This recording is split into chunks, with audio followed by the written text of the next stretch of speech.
জয় নিতাই, জয় গৌর। বড়দের প্রতি রইল আমার নমস্কার এবং ছোটদের প্রতি রইল আমার আন্তরিক স্নেহ ও ভালোবাসা।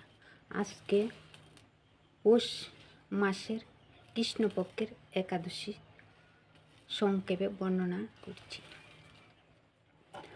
পৌষ মাসের কৃষ্ণপক্ষের একাদশীর নাম সফলা একাদশী।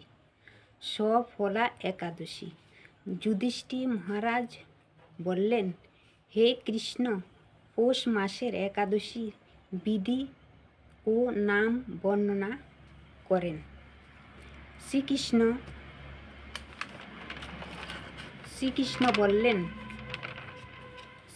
বললেন, হে রাজন, আপনার প্রতি স্নেহবশত এ ব্রতের কথা বলছি। এ ব্রত আমাকে সন্তুষ্ট করে বহু দান দক্ষিণা দ্বারা আমি সেই রকম সন্তুষ্ট হই না। তাই যত্ন সহকারে এই ব্রত পালন করা কর্তব্য। এই একাদশী ব্রত করলে আমি যতটা সন্তুষ্ট হই, দান ধ্যান যজ্ঞ করলেও আমি ততটা না সন্তুষ্ট হই। পৌষ মাসের কৃষ্ণপক্ষের একাদশীর নাম সফলা একাদশী। মানুষের মধ্যে ব্রাহ্মণ, ভগবানের মধ্যে নারায়ণ সর্বশ্রেষ্ঠ। এমনি সকল ব্রতের মধ্যে একাদশী ব্রত হচ্ছেন সেই সর্বশ্রেষ্ঠ। হে মহারাজ, যারা এই ব্রত পালন করে তারা আমার অত্যন্ত প্রিয়। তাদের এই জগতে ধনলাভ ও পরজগতে মুক্তিলাভ হয়। হাজার হাজার বৎসর তপস্যা যে ফল লাভ করা হয়, একমাত্র সফলা একাদশীতে রাত্রি জাগরণে, মানে না ঘুমিয়ে রাত্রি জাগরণে অনেক ফল লাভ হয়। রাত্রি জাগরণ করলে অনেক ফল লাভ হয়। ভগবান শ্রীকৃষ্ণ বলেছেন, এই একাদশী যে নিষ্ঠা সহিত পালন করে, ভগবান শ্রীকৃষ্ণ বলেছেন, এই একাদশী যে নিষ্ঠা সহকারে পালন করেন সেই এই জগতে ও পরজগতে। পৌষ মাসের কৃষ্ণপক্ষের একাদশীর নাম সুফলা একাদশী। এই একাদশী করলে জীবনের সাফল্য লাভ করতে পারবেন এবং ভগবানের কৃপার খুব প্রয়োজন। একাদশী পালনের মাধ্যমে আমরা জীবনে সাফল্য লাভ করব। এই কারণে এই একাদশী নাম হলো সফলা। তার জন্য এই একাদশীর নামটা হলো সফলা একাদশী। ব্রহ্মাণ্ড পুরাণে যুধিষ্ঠির শ্রীকৃষ্ণ সংবাদে এই তিথির মাহাত্ম্য বর্ণনা করা হচ্ছে। যুধিষ্ঠির বলেছেন, হে প্রভু, পৌষ মাসে কৃষ্ণ পক্ষের একাদশীর নাম এবং বিধি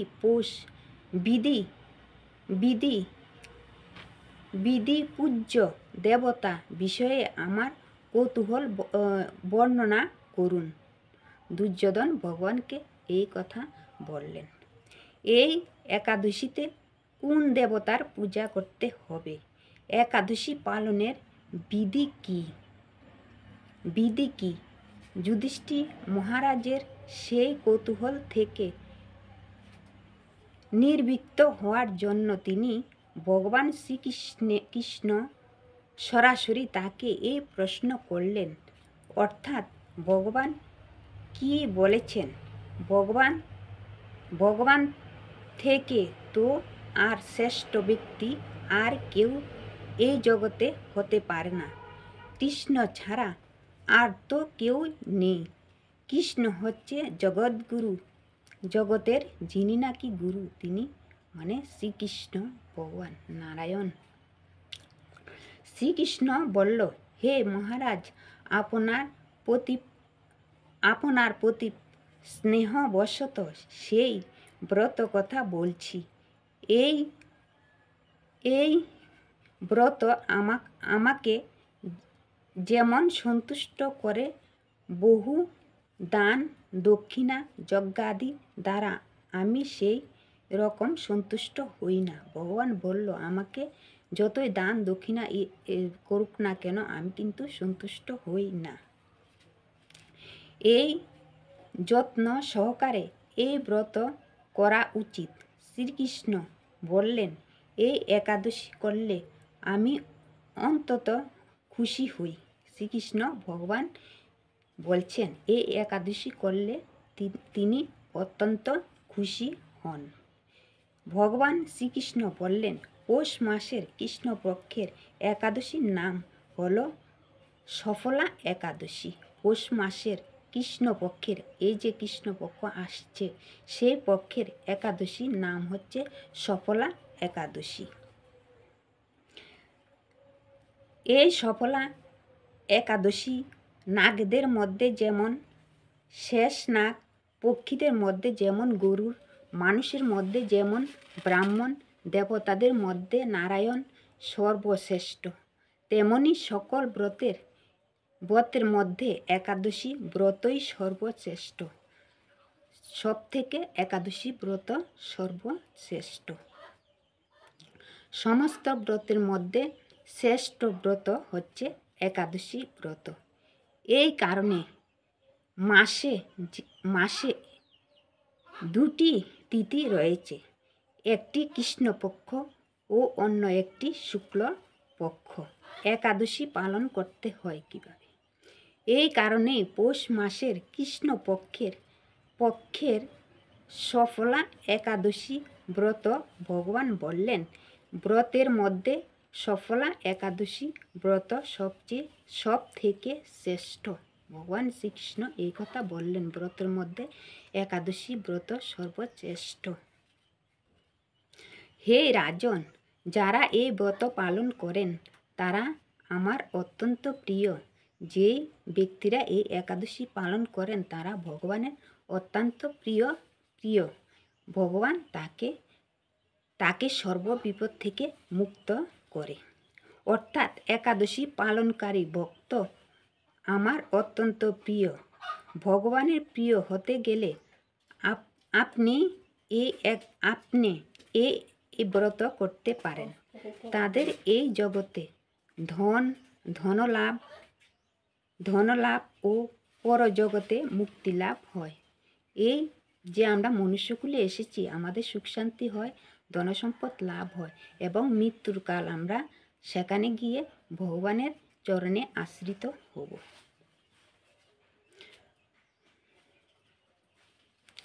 তাদের এই জগতে ধনলাভ ও পরজগতে মুক্তি লাভ হয়। এই জগতে ধন ঐশ্বর্য কে না চায়? এই জগতে ধন সম্পদ কে না চায়?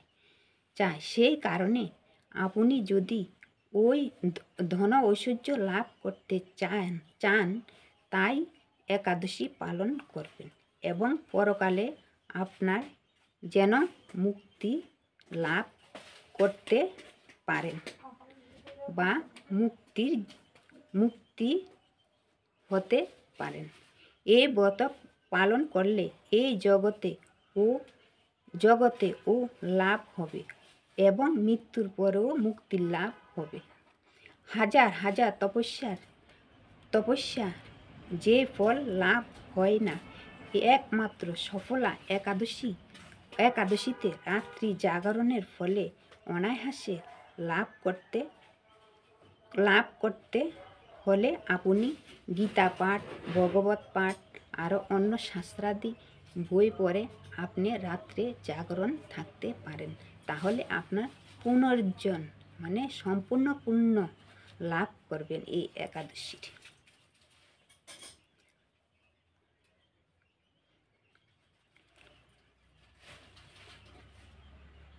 ভগবান শ্রীকৃষ্ণ এই কাহিনীর মাধ্যমে এই ব্রতের গুরুত্ব বর্ণনা করেছেন।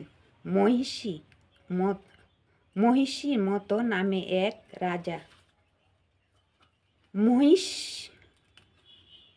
মহিষ মতো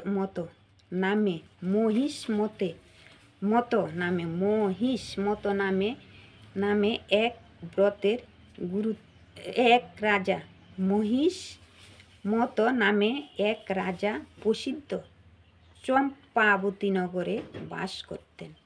মহিষ্মতী নামে এক রাজা চম্পকনগরে বাস করতেন।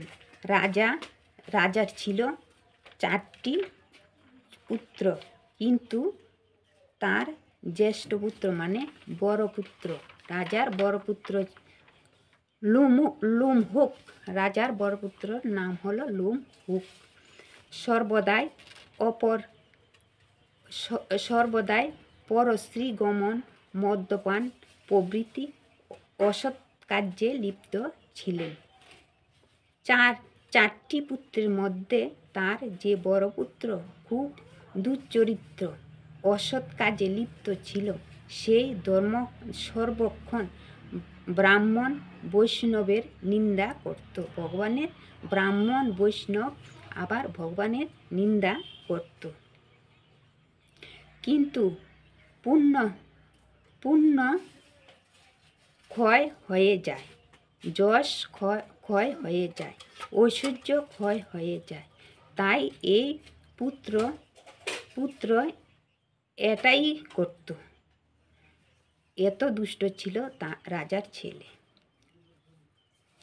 পুত্রের আচরণে পিতা ক্ষুব্ধ হয়ে মানে রাজা রাগান্বিত হয়ে তার এই পুত্রকে রাজ্য থেকে বের করে দিলেন। রাজা তার ছেলেকে মানে বড় পুত্রকে রাজ্য থেকে বের করে দিলেন, তাকে ত্যায্যপুত্র করে দিল। স্ত্রী, পুত্র, পিতা, মাতা, আত্মীয় স্বজন বিরক্ত হয়ে গেল। তখন লুমহুক সবচেয়ে মানে রাজার বড় ছেলের নাম, সবচেয়ে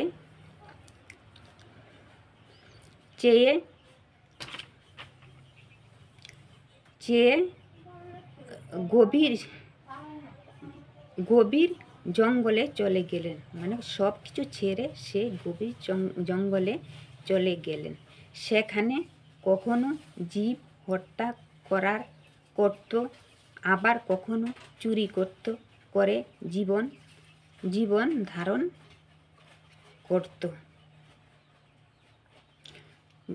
ধারণ করতে লাগলেন। চুরি করত, হয়তো কোনো কিছু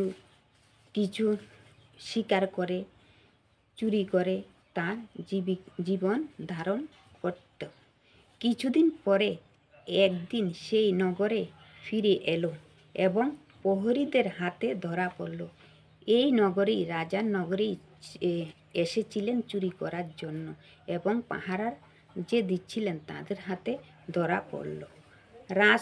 রাজপুত্র বলে যে অপরাধ থেকে সে মুক্তি পেল, রাজার ছেলে বলে সে মুক্তি পেয়ে গেল। সেই রাজার ছেলে তাকে ছেড়ে দেওয়া হোক, বলল ও রাজার ছেলে, ওকে ছেড়ে দেওয়া হোক। ছেড়ে দেওয়ার পর আবার সে বনে গিয়ে জীব হত্যা ও ফলমূল আহার করে জীবন ধারণ করতে লাগলেন। আবার বনে চলে গেলেন। এইভাবে অনেক দিন হয়ে গেল। ওই বনে বহু পুরানো বট গাছ মানে অশ্বত্থ গাছ ছিল। আমরা বনে জঙ্গলে দেখি অনেক বট গাছ, অশ্বত্থ গাছ আছে বা থাকে। ওই বনে একটি অনেক বড় বটবৃক্ষ ছিল। সেখানে ভগবান বসুদেব ছিলেন বলে বৃক্ষটি দেবত্ব প্রাপ্ত হয়েছে। মানে ভগবান সেখানে ছিলেন, সেই জন্য গাছটি দেবত্ব প্রাপ্ত হয়ে গেলেন। মানে ভগবানের নামে সে প্রাপ্ত, মানে গাছটা মরে গেলেন। সেই বৃক্ষতলে লুমহুক বাস করতেন। এই মরা গাছটির তলে লুমহুক বাস করতেন। এইভাবে জীবনযাপন করত। বহুদিন পর তার জন্ম পুণ্যের ফলে এক দশমী দিনে কেবল ফল আহারের দিন যেতে লাগলো। দশমীর দিনে সে একমাত্র ফল আহার করে তার দিন চলে গেল। এবং রাত্রিকালে প্রচণ্ড শীতে তার শরীরে কাপড় নেই, বস্ত্র নেই, ঠান্ডা, ঘুমাতে পারছে না, রাত্রি জাগরণ হয়ে রইল। তবে সে ব্রতের কথা জানে না, তার রাত্রি জাগরণও হয়ে গেল। অজানাতে তার রাত্রি জাগরণ হয়ে গেল। পরের দিন সূর্য উঠলে সে অচেতন হয়ে পড়ে রইল। সূর্য উঠল কিন্তু তার কোনো সাড়া নেই। সকালে উঠেও তার চেতনা হলো না, কিন্তু দুপুর দিকে তার চেতনা হলো। ক্ষুধা নিবারণের জন্য ফলে অতি কষ্টে ফল সংগ্রহণ করল। ক্ষুধা নিবারণ করবার জন্য সে অতি কষ্টে বন থেকে ফল নিবারণ করল বা সংগ্রহ করল। এরপর সেই বৃক্ষতলে এসে পুনরায় বিশ্রাম নিল। রাত্রিবেলা খাদ্য না খাওয়ায় তার শরীর দুর্বল হয়ে পড়ল এবং প্রাণ রক্ষার্থে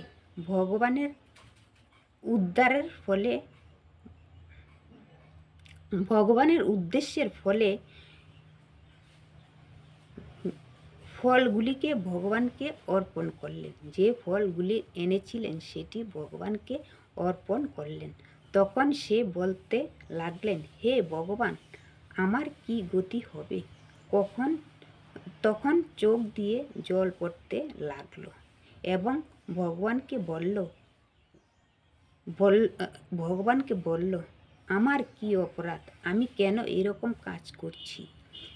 তখন ফলগুলি নিবেদন করল এবং বলল, হে লক্ষ্মীপতি, মানে নারায়ণকে লক্ষ্মীপতি বললেন। নারায়ণ আর লক্ষ্মীপতি মানে লক্ষ্মী স্বামিত্বপতি, তাই বললেন লক্ষ্মীপতি,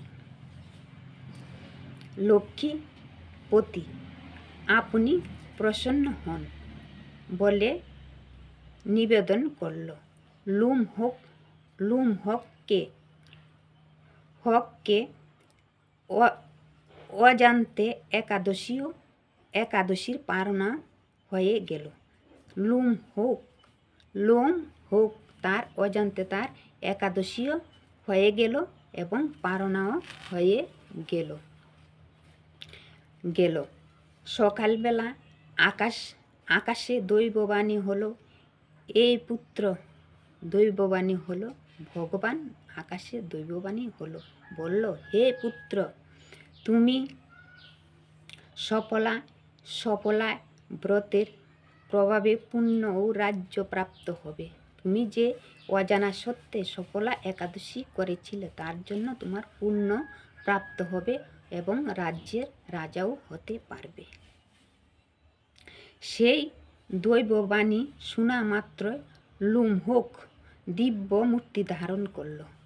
এই কথা শোনার পর সে নাকি উঠে দাঁড়ালেন, তার শরীরে শক্তি এলো এবং তাকে ভগবানকে প্রণাম করলেন। তারপর তার পাপ বুদ্ধি দূর হলো। লুমহকের পাপ দূর হলো। সেই পুনরায় রাজ্যে ফিরে এলো।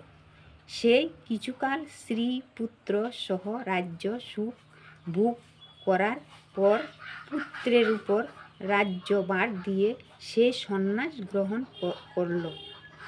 একজন এত বড় মহাপাপী সব কিছু রাজ্য ত্যাগ করলেন, পুত্র, স্ত্রী, পরিজন সবাইকে ত্যাগ করে সে সন্ন্যাস ধর্ম গ্রহণ করে এই পাপী চলে গেলেন, কারণ এখন সে পুণ্যজন্ম মানে পুণ্যবান হয়েছেন। সেই পুণ্যে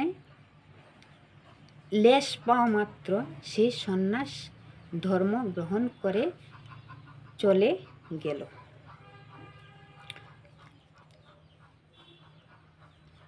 সেই কিছুকাল স্ত্রীপুত্র সহ রাজ্য সুখ ভোগ করার পর পুত্রের উপর রাজ্যর ভার দিয়ে সন্ন্যাস গ্রহণ করল। আমি তো আগে বলেছিলাম যে সন্ন্যাস গ্রহণ করল। অবশেষে মৃত্যুকালে সে ভগবানের কাছে ফিরে এলো। যখন তার মৃত্যু হলো তখন সে ভগবানের কাছে ফিরে এলো।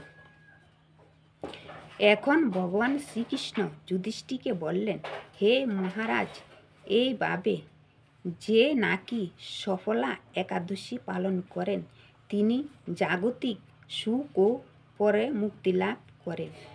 এই ব্রতে যারা শ্রদ্ধাশীল, এই ব্রত নাকি যারা শ্রদ্ধাশীল তাদের জন্ম সার্থক। শ্রদ্ধা সহকারে যে নাকি এই ব্রত করে তাদের এই ব্রত করা সার্থক, তাদের জন্ম সার্থক হবে, এতে কোনো সন্দেহ নেই।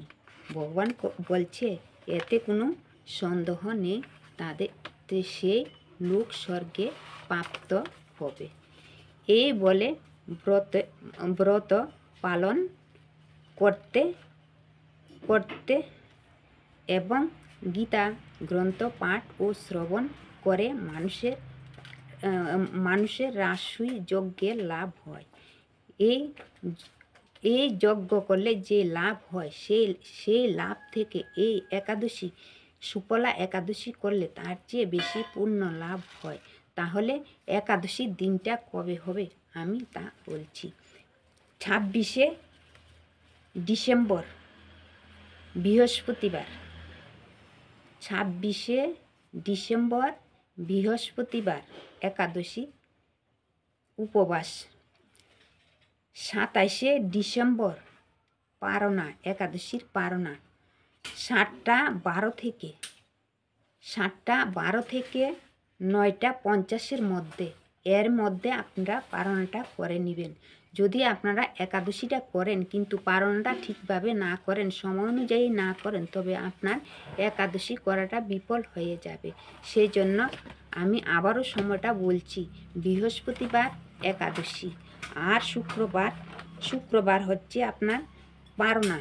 আপনি ঠিকভাবে পারনার সময়টা সঠিক সময় করে নেবেন, না হলে আপনার একাদশীতে দোষ লেগে যাবে, একাদশী করে আপনার কোনো ফল হলো না। তাই আমি আবারও সময়টা বলছি, সকাল 7টা 12 থেকে 9টা 50-এর মধ্যে আপনি একাদশীর পারনাটা করে নেবেন। আর একাদশীর দিন কি খাবেন না, কি না খাওয়া নিষেধ।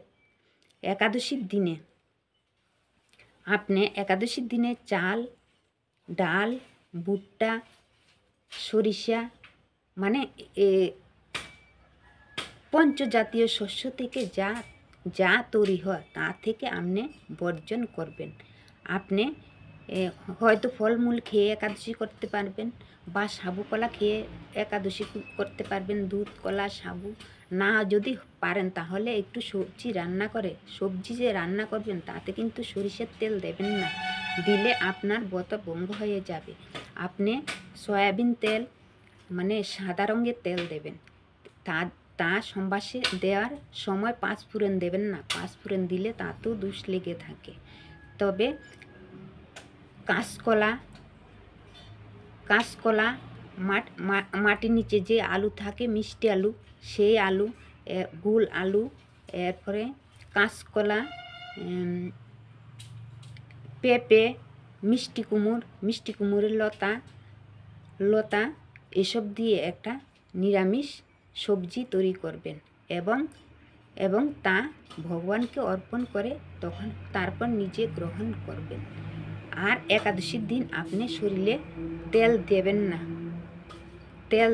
তেল দিলে এটা পঞ্চজাতীয় শস্যের উপর পড়ে।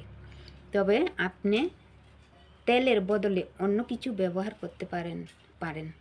মাথায় তেল দেবেন না, শরীরে সাবান দেবেন না একাদশীর দিনে। আর একাদশীর পরের দিনে সঠিক সময়ে আপনি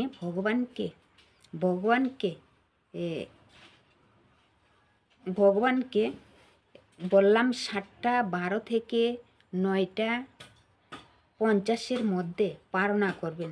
হয়তো আপনি তাড়াতাড়ি যাই কিছু করতে চাচ্ছেন, পারছেন না সময়ের অভাবে, কি করবেন? চিরা কলা বা বাতাসা, অবশ্যই চিরাটা দিতে হবে, কিন্তু সেই দিন ভগবানের অন্নভোগ লাগে।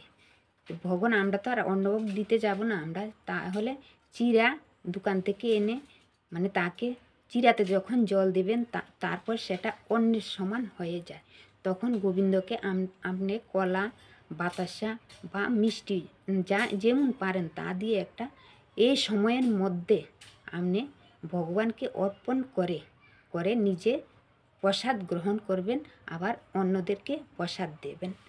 এই হলো পৌষ মাসের কৃষ্ণপক্ষের সফলা একাদশী। সকলের কাছে, বড়দের কাছে আমার নমস্কার, ছোটদের প্রতি রইল আমার আন্তরিক স্নেহ ভালোবাসা।